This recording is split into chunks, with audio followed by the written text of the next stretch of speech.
বাংলাদেশের অন্তর্বর্তীকালীন সরকারের প্রধান উপদেষ্টা ডক্টর মোহাম্মদ ইউনূসের লন্ডনে সফরের মূল হেতু কি?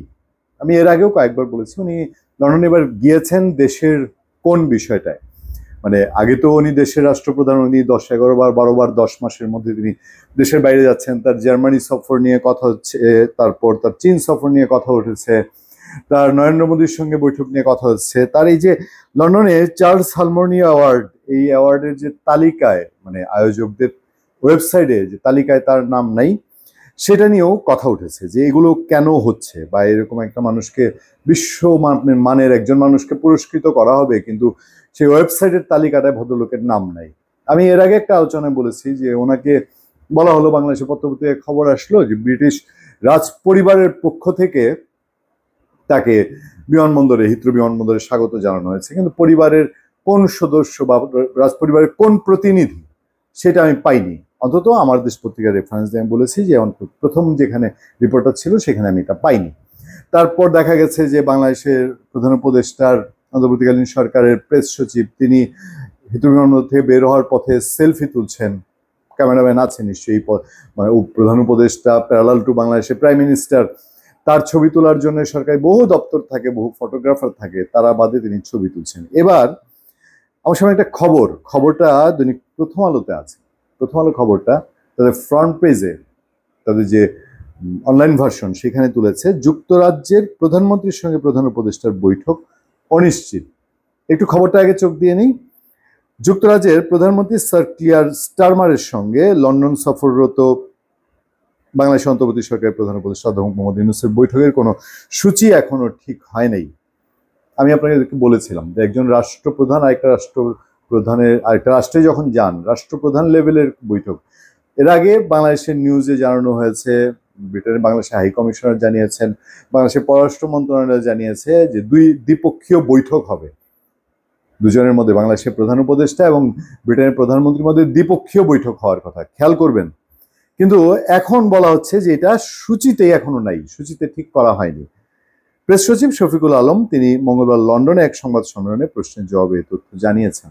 আচ্ছা, বিকেল 4:15টায় লন্ডনের বাংলাদেশের হাই কমিশন ভবনে এই প্রেস কনফারেন্স হয়, যেখানে ব্রিটিশ প্রধানমন্ত্রীর সঙ্গে প্রধান উপদেষ্টার বৈঠক হবে কিনা এবং বৈঠক হলে তা কবে হবে প্রশ্নটা করা হয়। আমার প্রশ্ন ছিল যে 4 দিন যে ওনার ট্যুর, এরকম হাই প্রোফাইল একটা দেশে এরকম হাইলি প্রোফাইল আরেকজন মানুষ গেছে, সেই ট্যুরে কখন কি হচ্ছে, এটা কি সুনির্দিষ্ট করা ছাড়াই যাওয়া হয়েছে?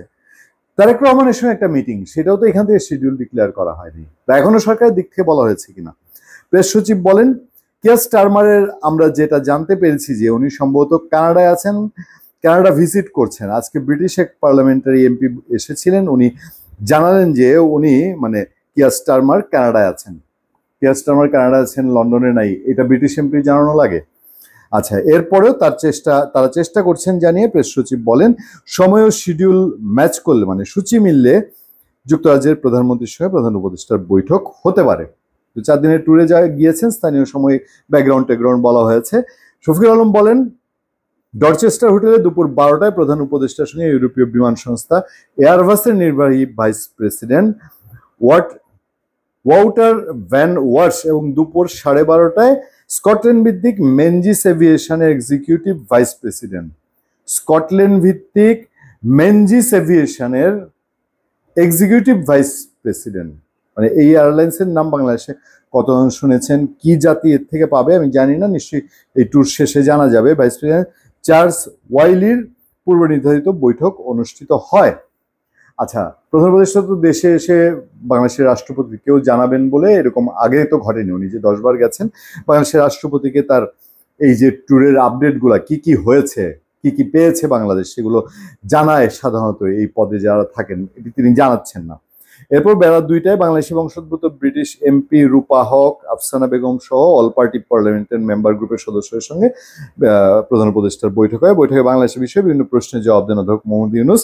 বিকেল 5:30টায় কমনওয়েলথের সেক্রেটারি জেনারেল শার্লি আইকর বেওয়াচের সঙ্গে প্রধান উপদেষ্টার বৈঠকের কথা রয়েছে। তখন পর্যন্ত এই বৈঠকটা হয়নি। আর ওই প্রেস কনফারেন্সে শফিকুল আলমের সঙ্গে সহকারী প্রেস সচিব বেশ কয়েকজন ছিলেন। এখন আমার কথা হলো যে একটা দেশে উনি চলে গেছেন, আমাদের প্রধান উপদেষ্টা তিনি চলে গেছেন, সেই দেশের প্রধানমন্ত্রী থাকবেন না, এটা ওই দেশের এমপি থেকে জানতে হয়েছে।